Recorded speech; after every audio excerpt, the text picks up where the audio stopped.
Kami dengan naik sepeda dayung mau ke Teluk Dalam. Naik sepeda dayung? Ya, ya. Berapa lama itu berarti, Pastor? Memang itu 12 kali membeli tanah. Beda apa ini dan ini disambung-sambung. Kalau misalnya akhirnya Pastor izin nih Pastor berpulang misalnya, Pastor mau di mana, di sini atau di Jerman, Pastor? Kalau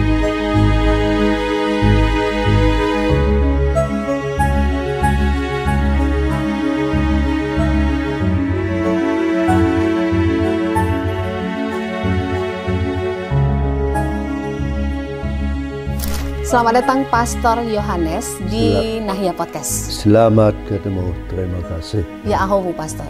Ya ahobu. Ya. Jadi Pastor Yohanes ini tepatnya nama beliau adalah Pastor Yohanes Martin Georg Hammerle. Ya. Mudah-mudahan benar ya Pastor ya, saya menyebutkan nama Pastor ya. Jadi beliau ini adalah pendiri dari Museum Pusaka Nias. Ya. Dan sampai tahun 2023 beliau ini adalah ketua Yayasan Pusaka Nias. Ya. Jadi kita pantas berterima kasih kepada sosok ini karena beliau ini adalah jauh-jauh sebenarnya dari Jerman. Kemudian kalau di Jerman sendiri 30 tahun ya Pastor ya? 30 ya.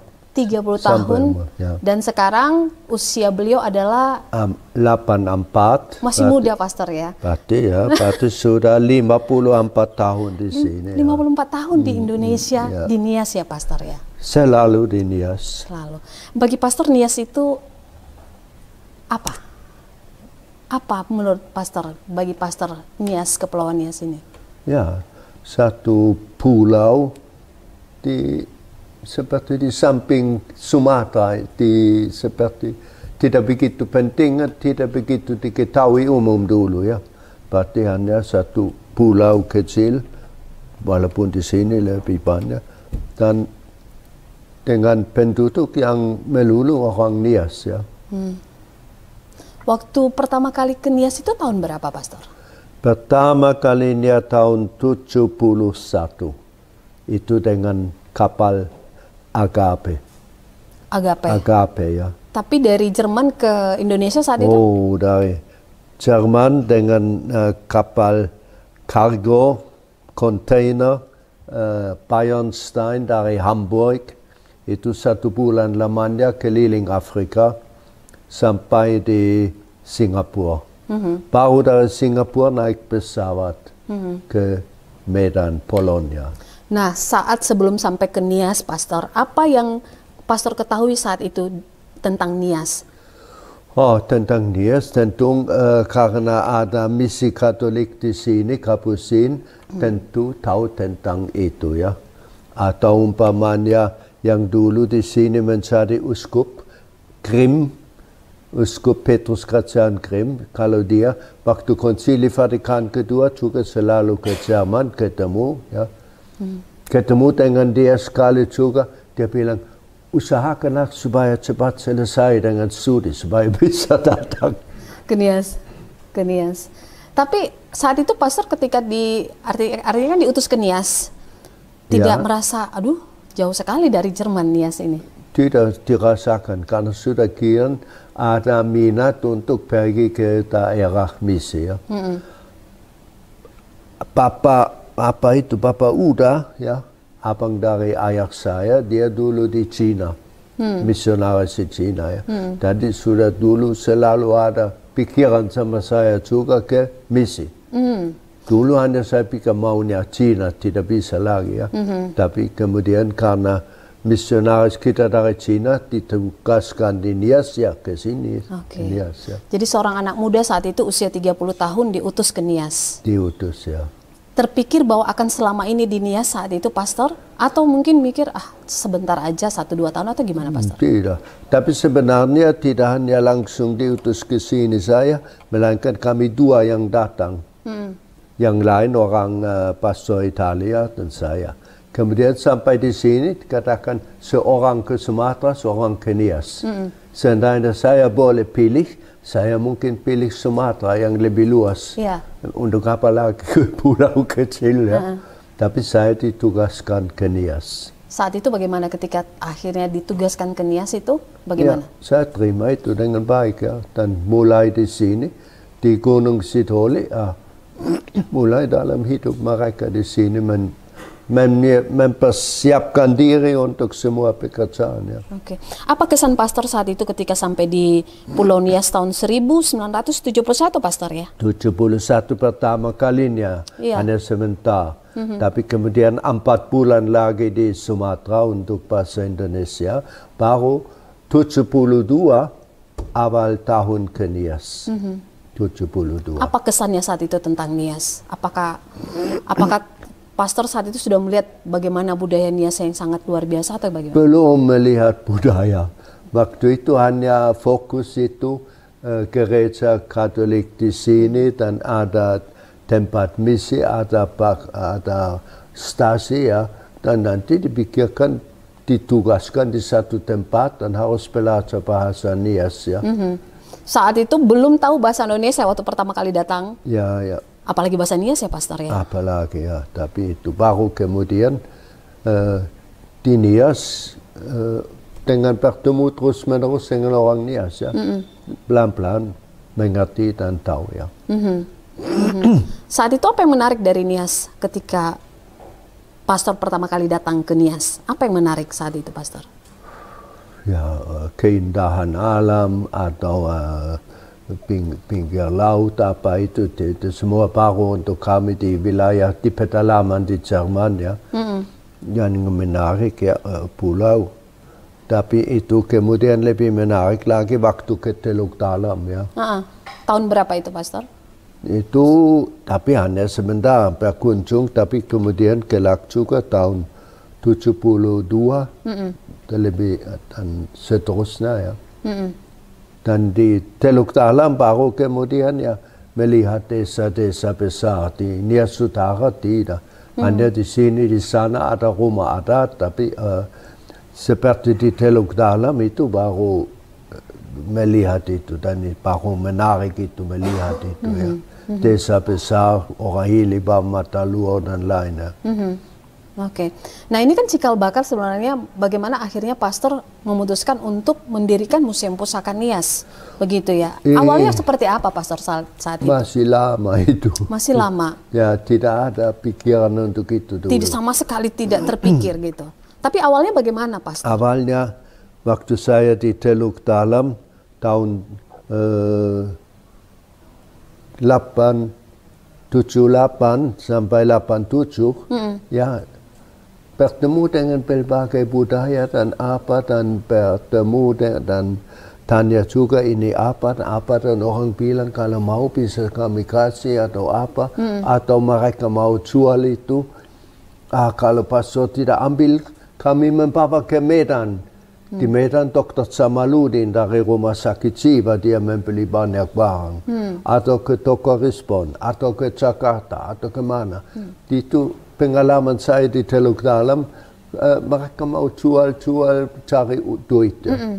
Dan waktu itu kadang-kadang ada juga yang ditawarkan sama saya dan ya terkumpul sedikit beberapa barang belum langsung dipikirkan museum ya.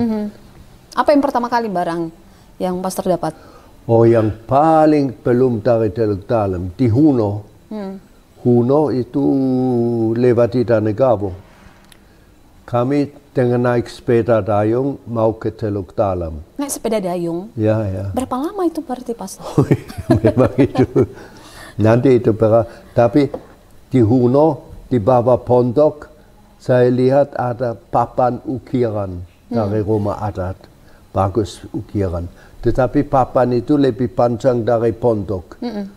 Pasti rusak nanti. Dan kami tanyakan itu dan dapat membeli dengan harga murah 2 papan itu. 2 papan itu sekarang di rumah balai di museum. Ukiran-ukirannya. Sangat bagus ya, ini unik. Huno. Jadi belum untuk museum waktu itu, saat tapi itu. Sekarang di tapi situ, kan padahal repot bawa-bawanya saat itu ya pastor ya. Apa? Bayangkan repot membawanya. Karena kan pakai sepeda kan. Itu kemudian teman saya waktu itu Pastor Alfred dari Idanegabo. Tadi Huno Itanegabo tidak begitu jauh ya, mereka membawa ya. Membawanya pakai apa saat itu, Pastor? Mereka membawa, entah tidak tahu bagaimana mereka membawanya waktu itu ya. Berarti itu benda pertama kali saat itu yang itu waktu itu di sana ya. Kemudian dari Huno kemudian ke Teluk Dalam lah.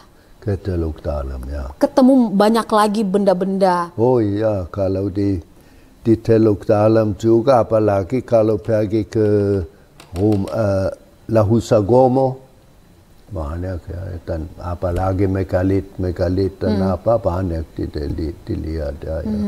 Tapi kan pastor bisa dikatakan pastor maksudnya di agama begitu ya. Tapi kenapa tertarik budaya itu, Pastor? Karena itu sudah satu keharusan ya.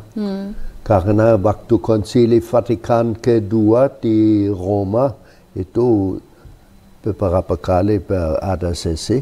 Di situ kemudian diterbitkan dekret dan satu itu inti gereja bukan diutus atau gimana, gereja misi bukan untuk membasmi, untuk menghapus budaya, melainkan untuk memelihara, melestarikan, untuk menghargai apa yang ditemukan di masing-masing tempat, entah bahasa atau apapun, jangan dihapus itu harus dilestarikan dan itu kemudian terjadi. Ya. Karena kan saat itu budaya itu masih kental mungkin dengan kepercayaan masyarakatnya Nias yang animisme saat itu ya, Pastor ya.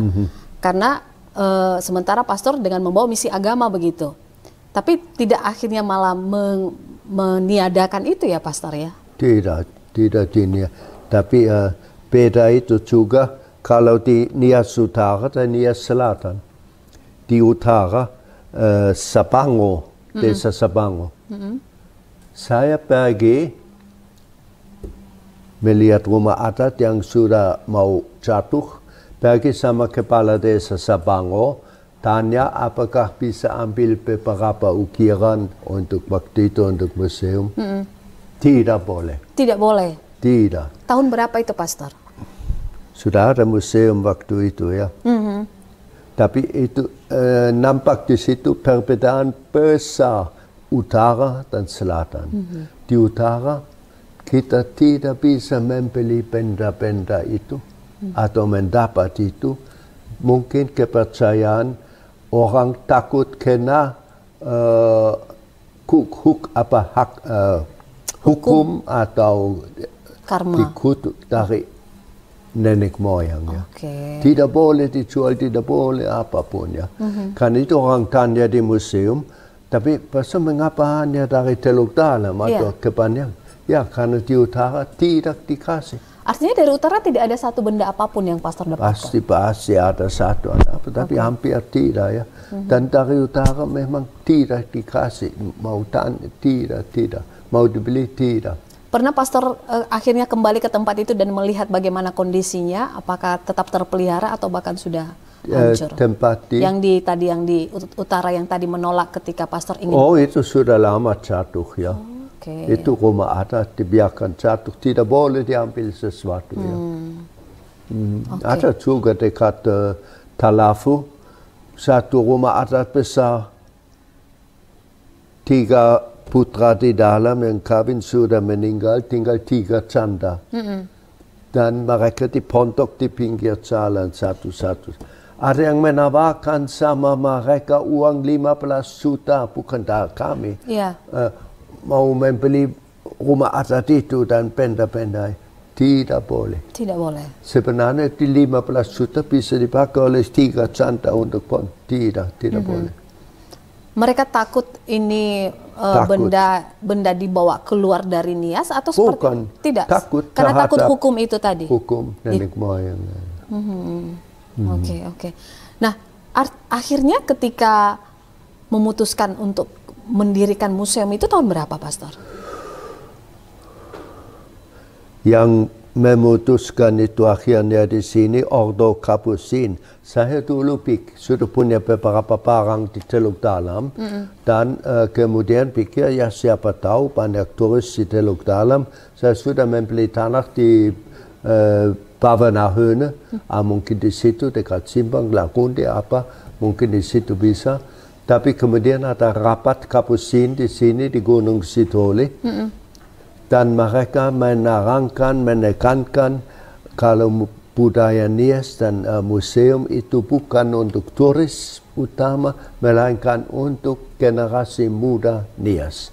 Dan di mana generasi muda Nias, kebanyakan waktu itu di Gunung Sitoli. Hampir tidak ada di tempat lain. Maka harus di Gunung Sitoli, Museum Pusaka Nias. Dan waktu itu belum ada apa-apa di sini ya. Itu menjadi kemudian satu keajaiban dapat tempat yang sekarang ada. Yang lokasi ya. Sekarang Pastor itu ya. Tidak dapat dibayangkan lagi sekarang, tapi dulu dapat 12 kali membeli tanah. Beda apa ini dan ini disambung-sambung ya. Di lokasi saat ini Pastor. Oh ya, akhirnya bertambah terus luasnya. Itu, ya. Luasnya sekarang berapa itu Pastor? Hampir 2 hektar ya. Oh, oke. Hampir ya. Jadi itu kemudian diputuskan di sini, maka itu terjadi kemudian meletakkan batu pertama tahun 95. Tapi sebelumnya banyak persiapan ya, persiapan di sini ya. Dan umpamanya gambar untuk museum ini dari Alain Fiaro, seorang dari Swiss, dari Geneva, satu dosen, dan dia sudah dengan istrinya dia sudah 7 kali ke Nias jalan kaki, dan dia buat keterangan tentang rumah adat Nias banyak ya, ada bukunya, dan dia buat kemudian juga gambar untuk pavilion kita ya. Yang tempat sekarang benda-benda apa itu? Sesuai dengan gambarnya kita membangun itu dulu. Oke, pertama kali berarti di tahun 1995 itu koleksi artefak itu sudah berapa banyak, Pastor?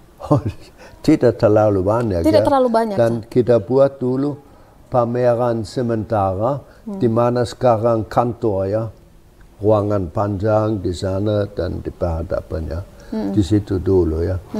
Dan kemudian berjalan pembangunan pavilion ya. Oke. Siapa kepala daerah saat itu, Pastor? Seingat Pastor saat itu.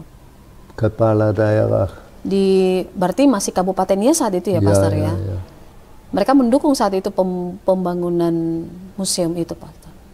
Kedengaran pemerintah akan membangun sendiri satu museum.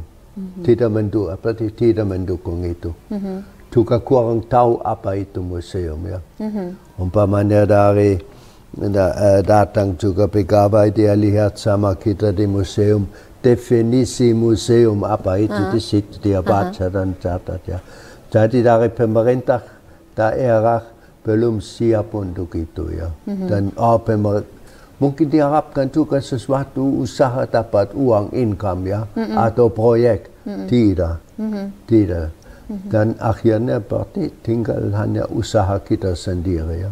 Dan bertahan sampai sekarang, Pastor ya? Dan mereka juga tidak membantu ya.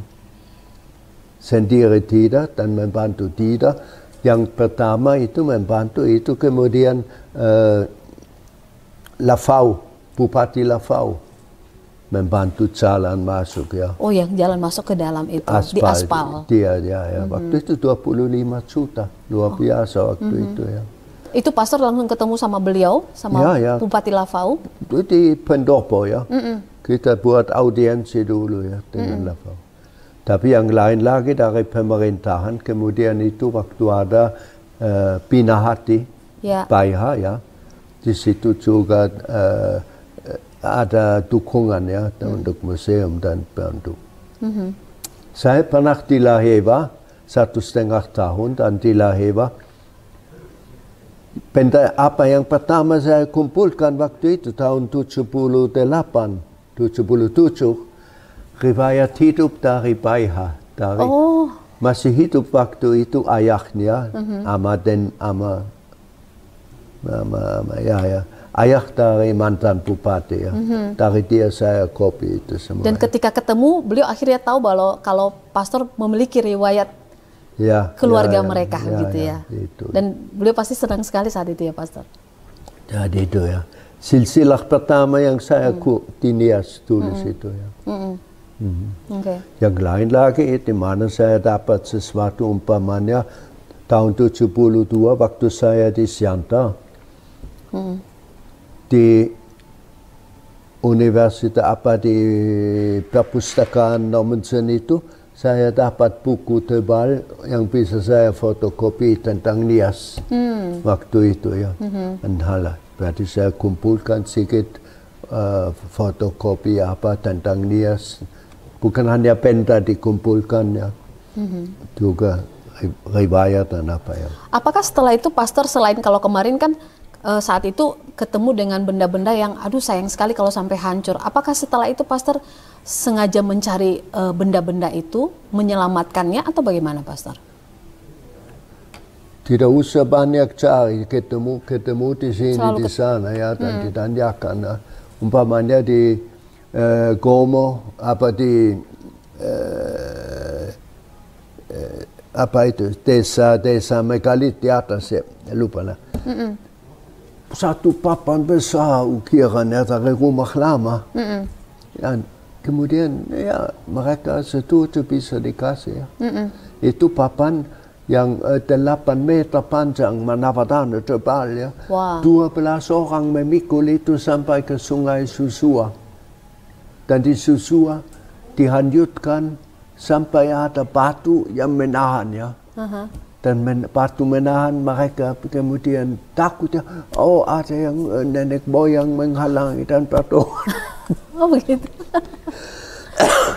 Dan kemudian sampai ke muara sungai. Di situ dijaga. Oh oke. Jangan ditinggalkan, orang lain bisa merusak ya. Baru dengan kapal ke Teluk Dalam. Lama kelemahannya dengan mobil ke Gunung Sidul. Jadi rumit sekali kadang-kadang perjalanan penda ya. Itu dibeli pastor atau mereka serahkan saja? Saya tidak bisa langsung mengatakan dibeli, ada imbalan ya dikasih ya. Ada juga pernah ya hampir semua dibeli penda ya. Ada juga di Hilya-Maitaniha di Teluk Dalam. Gendang panjang itu yang besar. Saya dapat dari si ulu itu dan saya kasih imbalan sama dia. Dia kembalikan. Oh dikembalikan? Dia kembalikan uang. Jangan itu biar mengganti dosa nenek moyang kami dulu ya. Alasan pastor ketika mengambil barang-barang atau membeli barang-barang itu apa ke mereka sehingga mereka mau dengan sukarela memberikan pastor? Ya banyak orang dulu hanya mau karena ada imbalan ya itu ya. Yang sukarela yang langsung menghadiahkan sesuatu hampir tidak ada ya. Kecuali yang tadi sampai yang mengembalikan imbalan itu ya, pastor.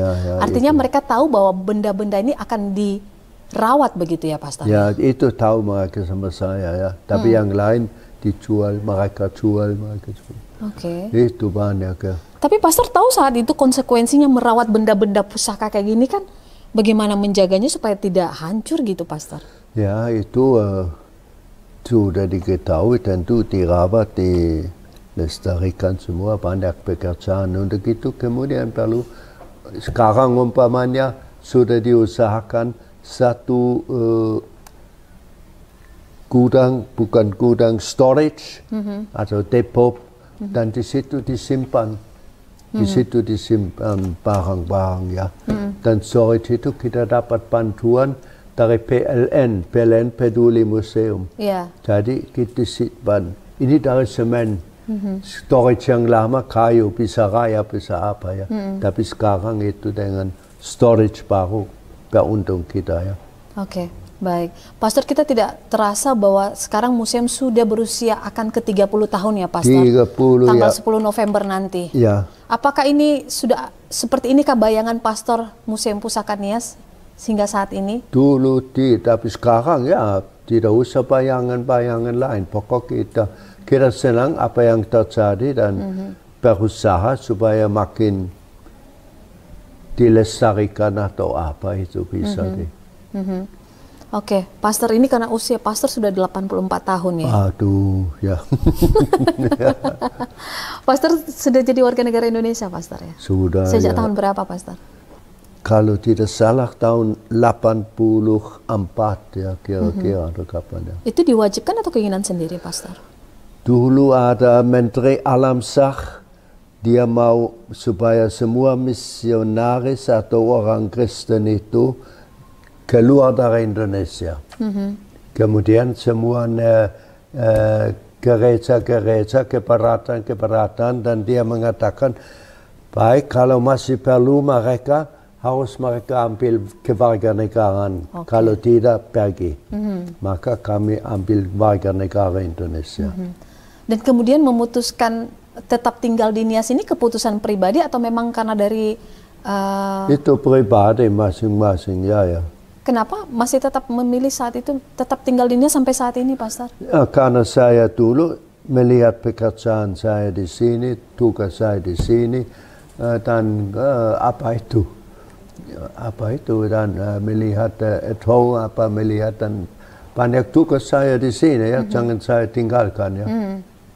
Oke, setelah sekian tahun apa yang menyenangkan dari Nias menurut Pastor? Apa yang menyenangkan bagi Pastor tinggal di Nias ini? Yang membuat mungkin Pastor tidak bisa tinggalkan Nias begitu?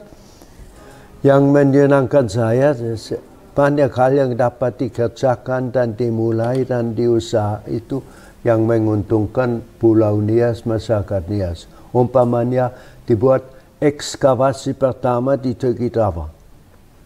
Itu belum diketahui dulu ya. Itu ekskavasi ya. Dan ditemukan sudah 12.000 tahun yang lalu ada orang di sini. Atau kemudian membuat penelitian DNA. Ya. Dan dengan itu ditemukan, Nias beda dengan Sumatera itu.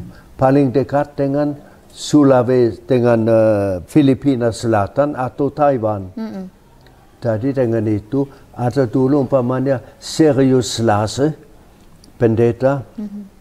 Dia tulis satu halaman besar di koran SIP membantah Nias bukan subsuku dari Batak. Jadi dengan itu, dengan penelitian DNA, baru diketahui, baru bukti ya memang itu tersendiri dan berbeda itu ya. Jadi kalau ada hal-hal yang macam itu yang dapat diusahakan, saya senang di sini ya, berguna ya. Dan apalagi semua penerbitan buku-buku dan apa yang dikumpulkan ya, masih ada sekarang naskah-naskah yang belum diterbitkan ya. Budak apa? Amaidola dari Bahmatalua, Amaidola dari Orahili, dan Ulunoyo, masih banyak belum digarap ya, atau diusahakan. Berarti masih banyak PR ke depannya, masih Pastor? Banyak. Dan mengapa belum? Dulu saya kalau pastor paroki ke stasi-stasi ya, belum ada waktu untuk itu. Baru sekarang sudah tidak lagi ketua Yayasan Pusaka Nias, baru ada waktu lagi sekarang ya. Pastor mau menghabiskan masa tua di Nias, Pastor? Insya Allah. Tidak terpikir balik kampung, Pastor? Tidak. Tidak. Kalau bisa di sini ya. Sorry kalau misalnya kalau misalnya akhirnya Pastor izin nih, Pastor berpulang misalnya, Pastor mau di mana, di sini atau di Jerman, Pastor? Kalau mau pulang di Jerman tidak. Tidak tahu juga ke sana, di sana kemana dan buat apa ya, atau hanya masuk rumah jompo di sana juga tidak menarik ya. Tapi di sini lebih kerasan dengan orang kenal dan apa ya. Dan sangat fasih bahasa Niasnya. Saya sendiri kalah kalau soal bahasa Nias sama Pastor ya, Pastor ya. Bahasa Nias. Tapi tetap tetap komunikasi dengan keluarga di Jerman ya, Pastor ya. Ya, mereka ya, pernah ke sini juga, Pastor? Tidak. Tidak pernah. Oh, anak dari anak ipar pernah ya, yang lain tidak. Oke. Dan mereka merelakan pastor sudah menjadi milik Nias lah ya pastor ya. Ya. Bahkan ipar saya sejak dulu tetap kirim sumbangan. Oh gitu pastor, untuk museum. Dia kirim tetap ya. Oke, baiklah. Senang sekali pastor bisa ngobrol dengan pastor di usia museum yang nanti akan ke 30 tahun pastor ya. Ya. Dan bisa langsung berbicara walaupun memang waktunya sangat singkat pastor. Terima kasih sudah menjaga budaya kami di Nias ini pastor.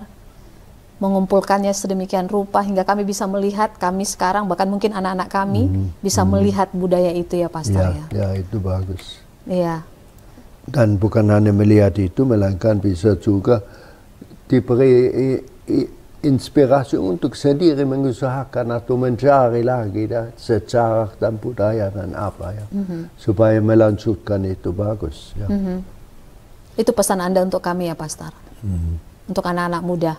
Ya, satu bisa lagi umpamanya belum ada pelukis, ada mengukir pelukis belum, itu bisa juga umpamanya banyak bakat orang Nias punya ya. Jadi untuk itu masih bagus tinggal ya, dan supaya museum dan semuanya yang berkaitan dengan itu menjadi inspirasi atau dorongan untuk generasi muda ya.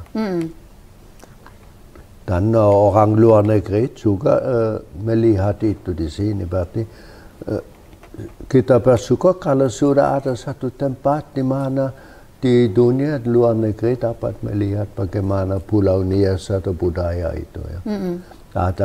Datang juga umpamanya mantan pendeta Korsak, ya ke sini dia sedang karena kita masih menerbitkan tulisan ya di zaman kita masih terbitkan itu. Oke. Pastor tidak merasa khawatir kelangsungan Museum Pusaka Nias ini, misalnya suatu saat akhirnya pastor menutup mata misalnya, tidak khawatir bagaimana Museum Pusaka Nias di belakang pastor? Tidak khawatir ya, tidak. Itu saya yakin kalau dengan bantuan Allah sudah dapat didirikan dan digerakkan itu selama ini, bisa juga jalan terus dengan bantuan Allah ya. Kalau untuk itu perlu satu